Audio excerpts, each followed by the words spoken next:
በቀዳማዊ ምኒልክ እንደመጡ የተነገረላቸው ፈላሻዎች የክርስትና እምነትን ሳይቀበሉ በአይሁድ እምነት ጸንተው መኖሩን ቀጠሉበት። ራሳቸውን እያበዙ በወልቃይት በላስታ መኖር ቀጠሉ። ከነዚህ ህዝቦች መካከል ይሁዲት የምትባል መቅሰፍት ትመጣለች። ሲበዛ መልከኛ ከመሆኗ የተነሳ የላስታ ገዢ የነበረው የክርስትና እምነቱን ቀይሮ ያገባታል።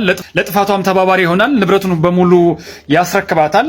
ሰው እንደ ምክንያት በመጠቀም ሰራዊቷን ማደራጀት ትጀምራለች። የእሷ ዝና የናኘ ሲመጣ የአክሱም መንግስት እየተዳከመ ነበርና ለእሷም የጥፋት መንገድ ምቹ ሆነላት። ቤተክርስቲያንን እያቃጠለች፣ ካህናትን እያረደች፣ መነኮሳትን እየጨፈጨፈች ምድሪቷን በደም ጎርፍ ማጠብ ጀመረች።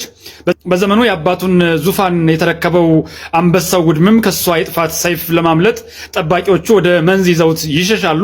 ለሁለት ሺህ ዓመታት ታላቅ ከተማ የነበረችው አክሱምን አቃጥላት ሞቃታለች። በቅዱሱ ተራራ በደብረ ዳሞ የወደፊት መሪ የሚሆኑ የነገስታት ልጆች ተሰብስበው የሚማሩበትና የሚጸልዩበት ቦታ እዛ እንዳሉ ትሰማለች። ስለዚህ እነዚህን ልጆች ማጥፋት አለብኝ፣ የወደፊት የኢትዮጵያ ንጉሠ ነገሥት ስርዓት ማውደም አለብኝ ብላ በእነዚህ ልጆች ላይ ጦር ታዘምትባቸዋለች። የነገስታት ልጆች በይሁዲት ሰይፍ ያልቃሉ። አንበሳው ጉድምም በመንዝ ተጠልሎ እንዳለ ትሰማለች። ይሁዲትም ተዋጊዎቿን ወደ አንበሳው ጉድምም ወደ መንዝ ትልካቸዋለች። እንዳጋጣሚ የህፃኑ ንጉስ ባቂዎች እና ማህበረሰቡ አጠቃላይ የመንዝ ህዝብ ተባብሮ ይችን ሴት ያሸንፋታል፣ ሰራዊቷን ያሸንፋል። የመንዝ ሰንሰለታማ ተራሮች ለወታደሯ ውጊያ ምቹም አልነበረምና እሷም ትሸነፋለች። የአብርሃ ወአጽብሃ ቤተክርስቲያንን አቃጥላ ስትመለስ ኦዲ ንፋስ ተብሎ በሚጠራ ቦታ አውሎ ንፋስ ይመጣና እንደ ጉድፍ ከመሬት አንስቶ በአየር ላይ ያንሳፋታል። ሹል ድንጋይ ላይ ይፈጠፍጣታል። የኢትዮጵያ ጠላት የቤተክርስቲያን መቅሰፍት በዚያች ምድር ላይ ወድቃ ትቀራለች። የእግዚአብሔር የዘገየ ፍርድም በታምር ታየ።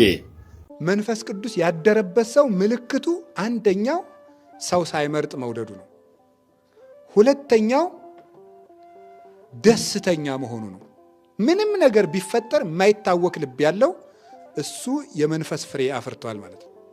ልቡ ለጻድቅ ውኩል ከመአንበሳ፣ ብትሰድቡት የማይከፋው፣ ብታንኳስሱት የማይከፋው፣ ብትተቹት የማይከፋው፣ ያለውን ነገር ሁሉ ብትወስዱበት የማይከፋው፣ ብታዋረዱት የማይከፋው፣ ከወንበር ብታወርዱት የማይከፋው፣ ብትሾሙት የማይፈነጥስ፣ ደስታውም ሐዘኑም የማይነቀነቁት ሰው፣ ደስታ ሲያገኝ ብሎ ትንፋሽ የማያጥር። አይታችሁ ታውቃላችሁ? አንዳንድ ሰው ከዛሬ ጀምሮ 5,000 ብር ተቀጥራል ሲሉት እንዴ በስንት ከበሮ ሊመታው ይችላል? የቀበሮይቱ ደስታ ማለት ነው። ቀበሮ ጣዝማ ትወዳለች እንደሚባለው ጣዝማ ስታገኝ ኧረ ጣዝማ አገኘው እናንተ፣ ኧረ ጣዝማ አገኘው እናንተ ብላ ዙራ ስትመጣ ጣዝማ የለም። ምክንያቱም የጣዝማዎቹን ቀዳዳዎች ትታ በሜዳው ላይ ስትዘል ቆየች። የቀበሮ ደስታ ማን። አሁን ዛሬ ግን ከስተቷ ተምራ ጎበዝ በሁለት እግሯ ከጣዝማው ላይ ቁማ ብቻ በሁለት እግሯ ብቻ እየዘለለች በዚያ ብቻ መደሰት ጀመረች። ጀግና በሏት። እንዲሁ እሷ ከታሪክ ተምራ ማለት ነው። ምክንያቱም ዘላ ስትመጣ እየጠፋት ስለሆነ ሁለት እግሯ ነጣዝማው ላይ አድርጋ ደስታውም እንዳይቀር በሁለት እግሯ። ደስታም ካልተቆጣጠሩት እኮ ችግር ነው። በኢትዮጵያ ውስጥ ግማሽ ቀን የነገሰ ንጉሥ እንዳለ ታውቃላችሁ አይደል?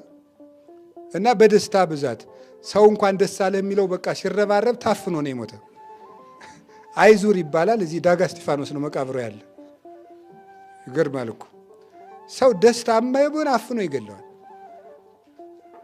ስለዚህ ደስታውም የማያቀለው ሰው እንደው በቀላል ነገር እንከፍ የማይል ሰው፣ ሐዘንም ደግሞ የማይነቀንቀው ፊቱ ጥቁር የማይል ዛሬ ደህና ናችሁ ብሎ በነጉ መስገድ የማይል ወጥ ሰው ማለት ነው።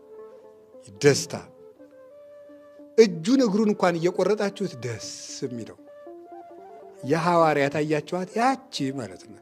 የሐዋርያት ምዕራፍ 5 ላይ ወወፁን ዘይትፌስሑ እስመ ከፈሎሙ ጸጋ መንፈስ ቅዱስ፣ ተገርፈው ሲወጡ ተደስቶ መውጣት።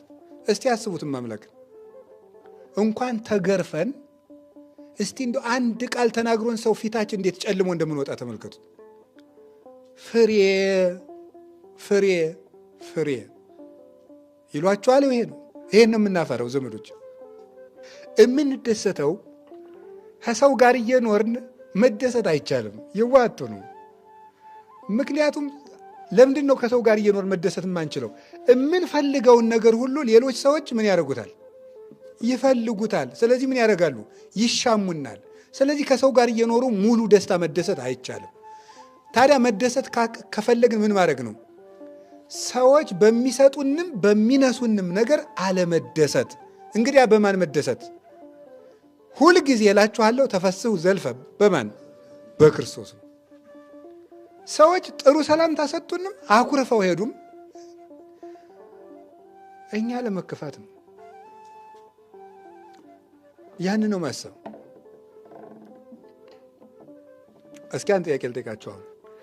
አሁን እዚህ መካከል ንስሐ ገብታችሁ የዚህ እንግዲህ የገዳሙ አጠቃላይ ንስሐ አባት አበምኔቱ ናቸው። ንስሐ ሰጥተዋችሁ ልትቆርቡ ተዘጋጅቷቸዋል። ፍታት ዘወል ደግሞ ሁላችሁ ቁርባን ቅረን።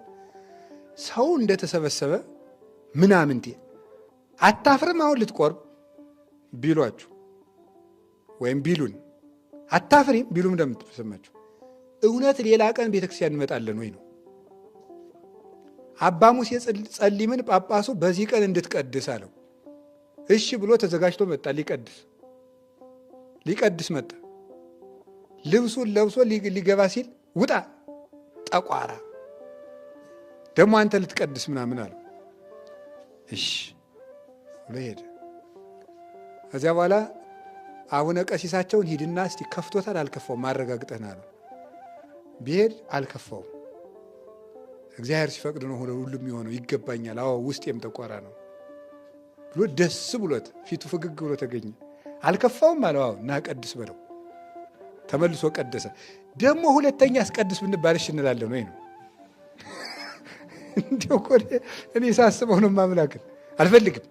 እኔ እንደፈለጉ እሳቸው የሚሉኝ ነኝ እንዴ አቤት እንዲሁ እግዚአብሔር ማርጎ የቻለን እንዲሁ እኮ እንዲሁ ኩራታችን እንዲሁ እኮ